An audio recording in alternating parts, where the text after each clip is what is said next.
Today, pot 1800 Italian ragu, pot 1950s Chinese street food, one umami-rich meat sauce. Let's have some fun.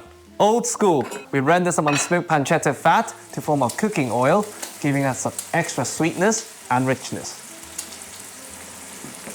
Now, the stars of our show, chicken gizzards, one of the original ragu meat options. Hard-working muscle, rich in collagen, high in meat umami, a dream for a sauce.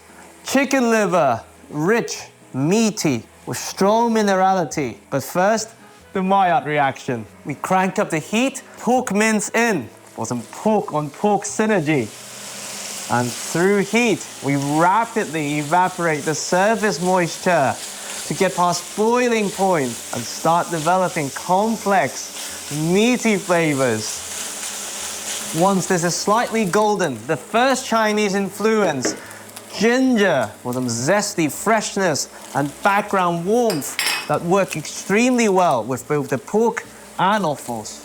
And as much as I like scallion, with anything liver, onion wins. The high sulfur content binds with the high iron content of the liver, taming the potential unwanted metallic taste.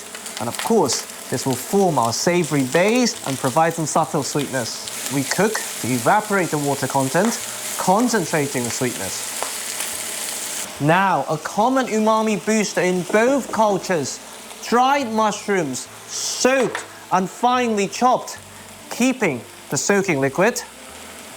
This will give us texture and really multiply the meaty flavour.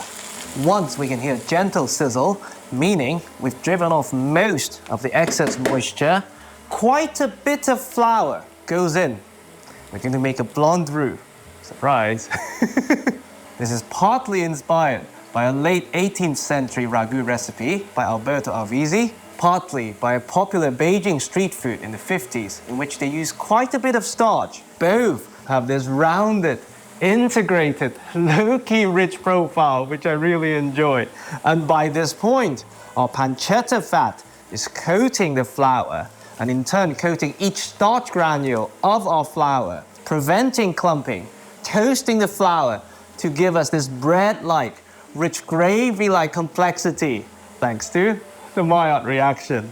Now, Shaoxing wine or dry sherry for some oxidized depth, unmasking any potential unwanted gamey taste. And of course, as we introduce the liquid, the starch content starts to swell, gelatinizing, thickening our sauce in the process, dispersing the rich pork fat everywhere.